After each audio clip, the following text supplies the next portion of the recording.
Hello hi ನಮಸ್ಕಾರ friends, ಎಲ್ಲರೂ ಹೇಗಿದ್ದೀರಾ? ಚೆನ್ನಾಗಿದ್ದೀರಾ ಅನ್ಕೋತೀನಿ. ಇವತ್ತು ನಾವು ಡಿಸ್ಕಷನ್ ಮಾಡೋಕ್ಕೆ ಹೋಗ್ತಾ ಇರೋ ಚಾಪ್ಟರ್ ಹೆಸರು motion in a straight line. Motion in a straight line. ನೋಡಿ, motion in a straight line ಅನ್ನೋದಕ್ಕಿಂತ ಮುಂಚೆ ಮೋಷನ್ ಅಂದರೆ ಏನು? What is motion? Motion is nothing but the change of position with respect to the time. ಅಂದರೆ ಕಾಲದೊಂದಿಗೆ ಅಥವಾ ಸಮಯದೊಂದಿಗೆ ಒಂದು ವಸ್ತುವಿನ ಸ್ಥಾನದಲ್ಲಾಗುವ ಬದಲಾವಣೆ. ನೋಡಿ, ಒಂದು ಆಬ್ಜೆಕ್ಟ್ ಇಲ್ಲಿದೆ ಅಂತೇಳಿರಿ, with respect to the time ಅದು ಒಂದು ಕಡೆಯಿಂದ ಇನ್ನೊಂದು ಕಡೆ ಮೂವ್ ಆಯಿತು, ಈ ಕಡೆ ಆ ಕಡೆ ಆದರೂ ಮೂವ್ ಆಯಿತು, ಇಲ್ಲ ಈ ಕಡೆ ಆ ಕಡೆ ಆದರೂ ಮೂವ್ ಆಯಿತು ಅಂತಂದರೆ ಅದನ್ನು ಏನಂತ ಕರಿತೀವಿ? ಮೋಷನ್ ಅಂತ ಕರಿತೀವಿ. ಅಷ್ಟೇ. ಇಲ್ಲಿ ನೋಡಿ, ಒಂದು ಕಾನ್ಸೆಪ್ಟ್ ಬರುತ್ತೆ, ಫ್ರೇಮ್ ಆಫ್ ರೆಫರೆನ್ಸ್. ಏನು ಫ್ರೇಮ್ ಆಫ್ ರೆಫರೆನ್ಸ್ ಅಂದರೆ? ಒಂದು ಎಕ್ಸಾಂಪಲ್ ತೊಗೊಳ್ಳೋಣ. ನೋಡಿ, ಒಂದು ಬಸ್ ಇದೆ, ಹೌದಾ? ಬಸ್ ಇದೆ, ಆ ಬಸ್ಸಲ್ಲಿ ನಾನಿದ್ದೀನಿ, ಹೌದಾ? ಎ ಅಂತ ತಿಳ್ಕೊಳ್ಳಿ, ನಮ್ಮ ಫ್ರೆಂಡ್ ಹೊರಗಡೆ ನಿಂತ್ಕೊಂಡಿದ್ದಾನೆ ಬಿ. ಈಗ ನನಗೆ ಅಂದರೆ ಎ ವ್ಯಕ್ತಿಗೆ ಬಿ ವ್ಯಕ್ತಿ ಯಾವ ರೀತಿ ಕಾಣಿಸ್ತಾನೆ? ಹಿಂದಕ್ಕೆ ಹೋಗ್ತಾ ಇದ್ದಾನೆ ಬಿ ವ್ಯಕ್ತಿ ಅಂತ ಅನಿಸುತ್ತೆ, ಹೌದಾ? ಆದರೆ ಬಿ ವ್ಯಕ್ತಿಗೆ ಎ ವ್ಯಕ್ತಿ ಯಾವ ರೀತಿ ಕಾಣಿಸ್ತಾನೆ? ಮುಂದಕ್ಕೆ ಹೋಗ್ತಾ ಇದ್ದಾನೆ ಅನಿಸುತ್ತೆ, ಹೌದಾ? ಈ ಬಸ್ ಈ ಕಡೆ ಮೂವ್ ಆಗ್ತಿತ್ತು ಅಂತಂದರೆ ಇವನು ಮುಂದಕ್ಕೆ ಹೋಗ್ತಾ ಇದ್ದಾನೆ, ಆದರೆ ಇವನು ಹಿಂದಕ್ಕೆ ಹೋಗ್ತಾ ಇದ್ದಾನೆ. ಆದರೆ ಒಂದು ಕ್ವಶನ್ ಏನಪ್ಪ ಅಂತಂದರೆ, ಇಬ್ಬರಲ್ಲಿ ಯಾರು ಕರೆಕ್ಟು? ಯಾರು ಕರೆಕ್ಟ್ ಅಂದರೆ ಬೋತ್ ಆರ್ ರೈಟ್, ಇಬ್ಬರು ಕರೆಕ್ಟು. ಯಾಕೆ? ನೋಡಿ, ಈಗ ನಾವು ಈ ಪಾಯಿಂಟ್ನ ರೆಫರೆನ್ಸಾಗಿ ಇಟ್ಕೊಂಡ್ರೆ, ರೆಫರೆನ್ಸ್ ಪಾಯಿಂಟ್ ಇದಾಗಿದ್ದಾಗ ಈ ಪಾರ್ಟಿಕಲ್ ಮೂವ್ ಆಗಿರುತ್ತೆ. ಈ ಪಾಯಿಂಟ್ನ ರೆಫರೆನ್ಸಾಗಿ ಇಟ್ಕೊಂಡ್ರೆ ಈ ಪಾರ್ಟಿಕಲ್ ಮೂವ್ ಆಗಿರುತ್ತೆ. ಅದಕ್ಕೆ ನಾವು ಏನಂತ ಕರಿತೀವಿ? Motion is frame of reference ಅಂತ ಕರಿತೀವಿ. ಅದಾದ ನಂತರ ನೋಡಿ, ಇಂಪಾರ್ಟೆಂಟ್ ಏನೇನಿದ್ದಾವೆ ಡಿಸ್ಪ್ಲೇಸ್ಮೆಂಟು ಡಿಸ್ಟೆನ್ಸ್ ಬಗ್ಗೆ ತಿಳಿಯೋಣ. ಈಗ ಒಂದು ಆಬ್ಜೆಕ್ಟು ಇಲ್ಲಿಂದ ಇನಿಷಿಯಲ್ ಅಂದರೆ ಸ್ಟಾರ್ಟಿಂಗಿಂದ ಫೈನಲ್ಗೆ ಹೋಗಬೇಕು, ಹೌದಾ? ಈಗ ಇಲ್ಲಿಂದ ಇಲ್ಲಿಗೆ ಹೋಗ್ಬೇಕಾದ್ರೆ ಅವನು ಡೈರೆಕ್ಟು ಹೋಗ್ಬೋದು, ಹೆಂಗೆ ಸುತ್ತಾಕೊಂಡು ಹೋಗ್ಬೋದು. ಇಲ್ಲಿ ಡೈರೆಕ್ಟು ನೋಡಿ, ಡೈರೆಕ್ಟು ಹೋದ ಅಂತಂದರೆ ಅದನ್ನು ನಾವು ಡಿಸ್ಪ್ಲೇಸ್ಮೆಂಟ್ ಅಂತ ಕರಿತೀವಿ. ಯಾವ ಪ್ಲೇಸ್ಮೆಂಟು? ಡಿಸ್ಪ್ಲೇಸ್ಮೆಂಟ್. ಇಲ್ಲ, ನಾನು ಡೈರೆಕ್ಟ್ ಹೋಗಲ್ಲ, ಹಿಂಗೆ ಹೋಗ್ತೀನಿ. ಇಲ್ಲ, ಇದನ್ನ ಒಂದು 1000 ರೌಂಡ್ ಹೊಡ್ಕೊಂಡ್ಬಿಟ್ಟು ಹೋಗ್ತೀನಿ. ಇದನ್ನು ನಾವೇನಂತ ಕರಿತೀವಿ? ಪಾತ್, ಇಲ್ಲ ಡಿಸ್ಟೆನ್ಸ್ ಅಂತ ಕರಿತೀವಿ, ಹೌದಾ? ನೋಡಿ, ಇಲ್ಲಿಂದ ಇಲ್ಲಿಗೆ ಹೋದ ಅಂತಂದರೆ ಇದನ್ನು ಕೂಡ ಶಾರ್ಟೆಸ್ಟ್ ಡಿಸ್ಟೆನ್ಸ್ ಆಗಿರುತ್ತೆ ಡಿಸ್ಪ್ಲೇಸ್ಮೆಂಟು. ಇಲ್ಲಿ ಮುಖ್ಯವಾದ ಪಾಯಿಂಟ್ ಏನಂತಂದರೆ ಇದನ್ನು ನಾವು ಶಾರ್ಟೆಸ್ಟ್ ಡಿಸ್ಟೆನ್ಸ್ ಅಂತಲೂ ಕರಿತೀವಿ. ಓಕೆ, ಇವಾಗ ಗೊತ್ತಾಯ್ತಲ್ಲ ಸ್ನೇಹಿತರೆ, ಡಿಸ್ಟೆನ್ಸ್ ಅಂದ್ರೇನು, ಡಿಸ್ಪ್ಲೇಸ್ಮೆಂಟ್ ಅಂದ್ರೇನು ಅಂತೇಳಿ. Next, velocity. ಏನು ವೆಲಾಸಿಟಿ ಅಂದರೆ? ನೋಡಿ, ಈಗ ಡಿಸ್ಪ್ಲೇಸ್ಮೆಂಟ್ ಬಗ್ಗೆ ತಿಳ್ಕೊಂಡ್ವಿ, ಡಿಸ್ಪ್ಲೇಸ್ಮೆಂಟು ಡಿಸ್ಟೆನ್ಸ್ ಬಗ್ಗೆ ತಿಳ್ಕೊಂಡ್ವಿ, ಹೌದಾ? ವೆಲಾಸಿಟಿ ಅಂದರೆ ಏನಪ್ಪ ಅಂದರೆ the rate of change of displacement.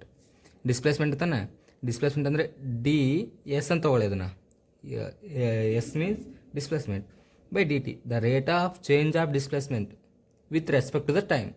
ಇದನ್ನೇನಂತ ಕರಿತೀವಿ? ವೆಲಾಸಿಟಿ ಅಂತ ಕರಿತೀವಿ. ಅದನ್ನು ನಾನು ಎಸ್ ಬೈ ಟಿ ಅಂತ ಬರೀಬೋದಾ?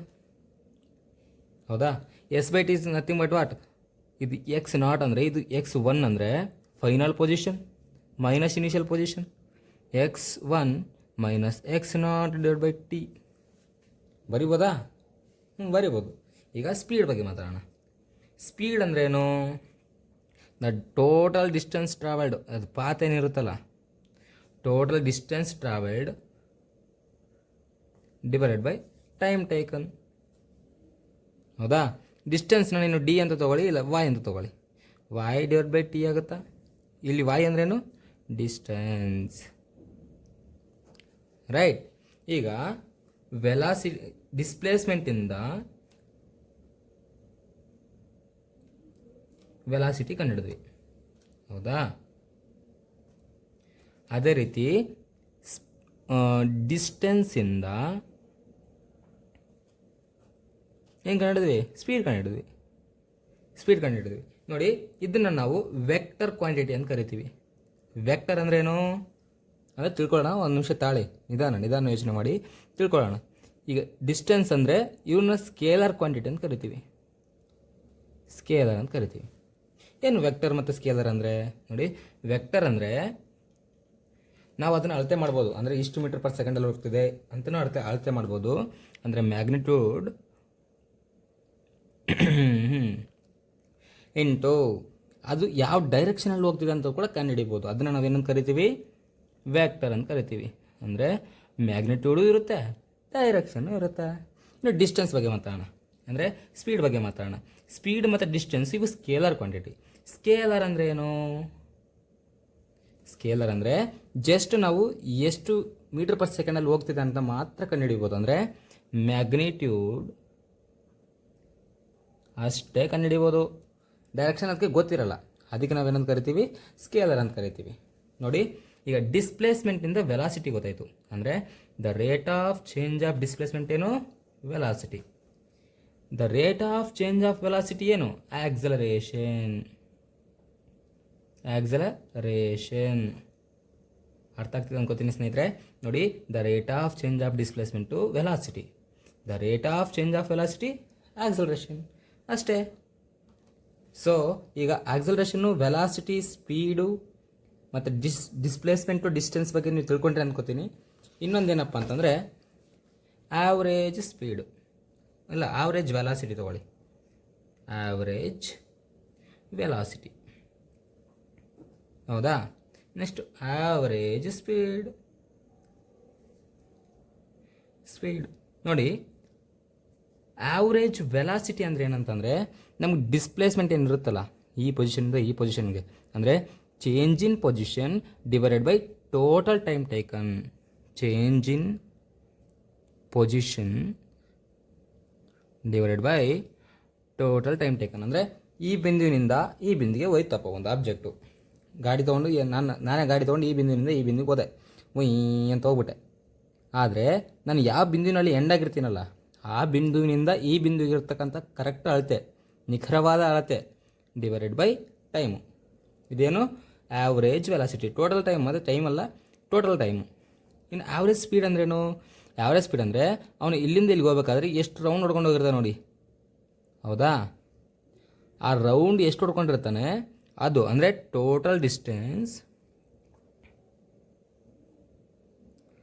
Divided by total time taken. ಓಕೆನಾ ಸ್ನೇಹಿತರೆ? ಈಗ ನನಗೆ ಇಲ್ಲಿ ನೋಡಿ, ನನಗೆ ಏನೇನು ಗೊತ್ತಾಯ್ತು. ಈಗ ಆವ್ರೇಜ್ ಸ್ಪೀಡ್ ಗೊತ್ತಾಯಿತು, ಆವ್ರೇಜ್ ವೆಲಾಸಿಟಿ ಗೊತ್ತಾಯಿತು, ನೋಡಿ ಆಕ್ಸಲರೇಷನ್ ಗೊತ್ತಾಯಿತು, ವೆಲಾಸಿಟಿ ಗೊತ್ತಾಯಿತು, ಡಿಸ್ಪ್ಲೇಸ್ಮೆಂಟ್ ಗೊತ್ತಾಯಿತು, ಮತ್ತು ಡಿಸ್ಟೆನ್ಸ್ ಕೂಡ ಗೊತ್ತಾಯಿತು. ಇವು ಮುಖ್ಯವಾಗಿರ್ತವೆ ಸ್ನೇಹಿತರೆ ಮೋಷನ್ ಸ್ಟ್ರೇಟ್ ಲೈನಲ್ಲಿ. ಮುಂದೆ ನಾವು ಇವ್ರನ್ನೇ ಉಪಯೋಗಿಸ್ಕೊಂಡು ಡೆರಿವೇಷನ್ಗಳನ್ನು ಮಾಡೋಣಂತೆ. ಸೊ ಮುಂದಿನ ವೀಡಿಯೋಕ್ಕಾಗಿ ಕಾಯ್ತಾ ಇರಿ. ಅಲ್ಲಿವರೆಗೂ ಈ ಈ ಕಂಟೆಂಟ್ ಏನಾದರೂ ಇಷ್ಟ ಆದರೆ ಚಾನಲ್ನ ಸಬ್ಸ್ಕ್ರೈಬ್ ಮಾಡ್ಕೊಳ್ಳಿ, ಇಲ್ಲ ಇಷ್ಟ ಆದರೆ ಲೈಕ್ ಮಾಡಿ, ಇಲ್ಲ ಡಿಸ್ಲೈಕ್ ಮಾಡಿ. ಮುಂದಿನ ವೀಡಿಯೋದಲ್ಲಿ ಮತ್ತೆ ಸಿಗೋಣ. ಅಲ್ಲಿವರೆಗೂ ಟೇಕ್ ಕೇರ್, ಟಾಟಾ.